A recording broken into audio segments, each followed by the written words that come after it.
The morning air was thick with excitement. Radio stations blared urgent bulletins, trillions found under Philippine Sea. TV anchors struggled to contain their smiles. Social media exploded. In every corner of the archipelago, from bustling Manila to sleepy barangays, people stared at their screens, jaws dropped.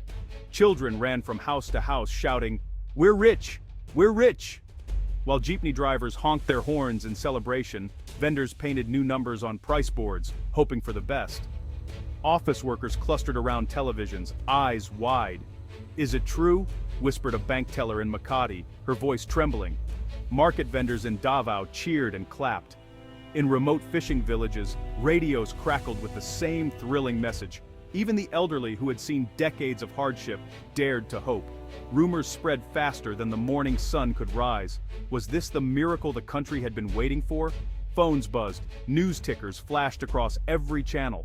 Vast oil reserves discovered beneath Philippine waters. The president called an emergency meeting. Energy experts scrambled for interviews. Across the nation, a single question echoed.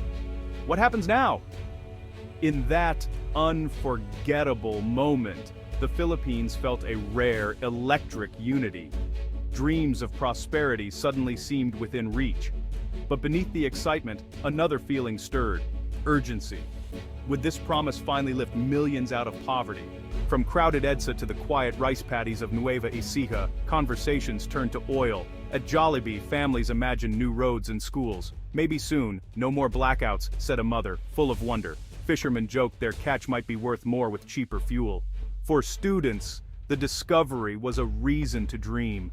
Maybe fares and tuition would go down. The news shifted something deep in the national spirit. Across the country, Filipinos imagined a future where they owned the treasure beneath the sea.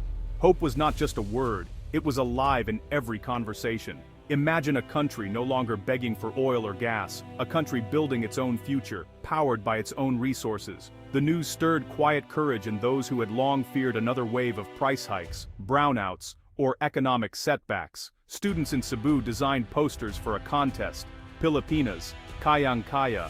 Local leaders spoke of scholarships for engineers, new universities, and technology hubs.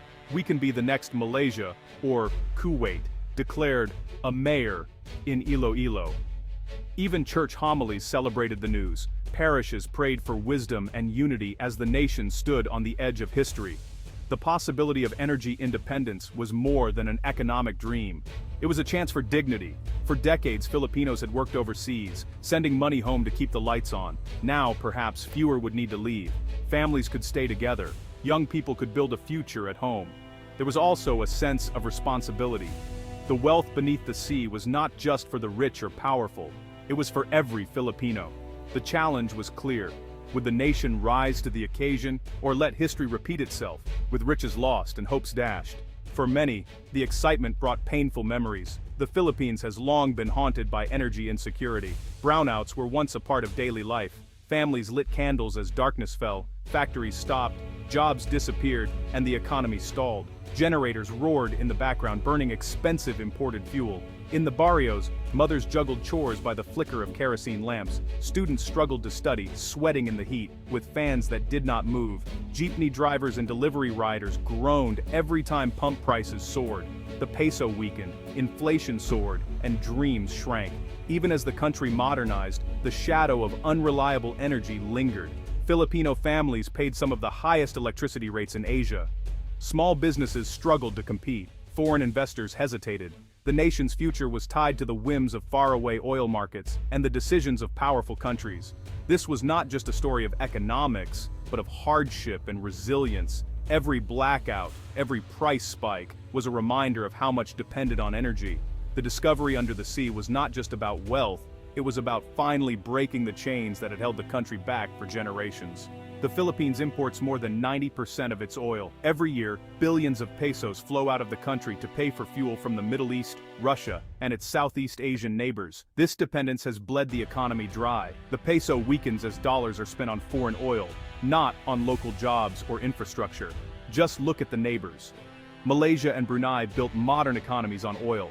Brunei's citizens enjoy free education and healthcare. Malaysia's highways and cities gleam, fueled by their own natural wealth. Even tiny Kuwait, half a world away, transformed itself into a land of opportunity through its oil reserves. Filipinos often ask, why not us? Experts point to delays, legal battles, and missed investments. While others drilled and struck it rich, the Philippines hesitated. Sometimes politics or foreign pressure stalled progress. Sometimes leaders lacked vision or courage. The new discovery could rewrite the story. No longer must the Philippines watch others prosper while it struggles with rising prices. But to catch up, the nation must learn from past mistakes. The cost of waiting has been too high. Now, action is urgent, and every Filipino stands to gain or lose. The numbers are staggering. Beneath Philippine seas lie reserves worth trillions. The reed bank west of Palawan holds enough gas to power the nation for decades. The Sulu Sea hides thick layers of oil, waiting for modern technology. Further west, the Spratly Islands glimmer on the horizon. Satellite images reveal possible oil and gas fields, untouched. Drilling platforms could rise, creating jobs, energy, and hope.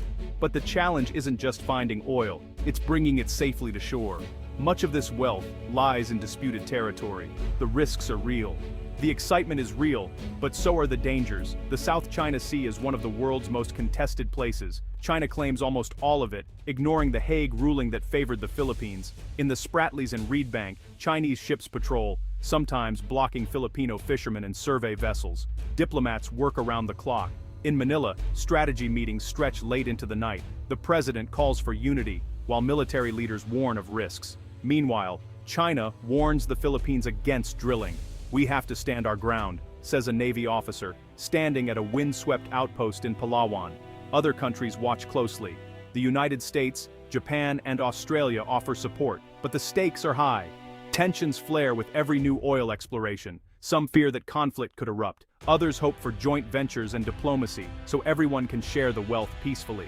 The challenge is clear: how to claim what is rightfully the Philippines without sparking war.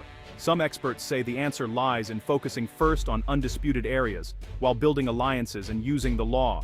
The nation's choices now will shape not just its future, but the region's peace. Once the Malampaya field was the jewel of Philippine energy. It powered more than a third of Luzon's electricity. Now it is running dry. Production falls every month. Blackouts threaten. The country scrambles to find replacements, but new projects take years to build. In control rooms, engineers watch gauges drop. Power plant managers pray for a miracle. In the streets, families worry about another era of brownouts. The discovery of new fields brings hope, but also a race against time. Can the new reserves be tapped before Malampaya shuts down? Already, new exploration teams set sail. Drilling rigs are prepared. But red tape, legal battles, and foreign threats could slow everything. The country must move fast or risk losing the momentum. Every day counts. The sense of urgency is everywhere. If the Philippines delays, it could lose the chance to be self-sufficient. The window is narrow. The only way forward is bold, united action, starting now, before the lights go out again. The Philippines stands at a crossroads. The chance to change history is within reach, but only if the nation acts together. Experts urge leaders to focus first on undisputed areas, build alliances with trusted partners, use the latest technology to extract oil safely and efficiently. Protect the environment and share the benefits with all Filipinos. Ordinary citizens have a role too. Demand transparency from leaders. Support policies that put the country first. Guard against corruption and waste. Call for peace, not war, in the region. Everyone must share in the responsibility and the rewards. The world is watching. Will the Philippines seize its moment, or will it let another generation slip into the shadows of lost opportunity? The choice is urgent, and the stakes are high. Time is running out. The question now is simple, but powerful. Will we unite and claim the future that is ours, or will we let history repeat itself? The answer lies in our hands, and the time to act is now.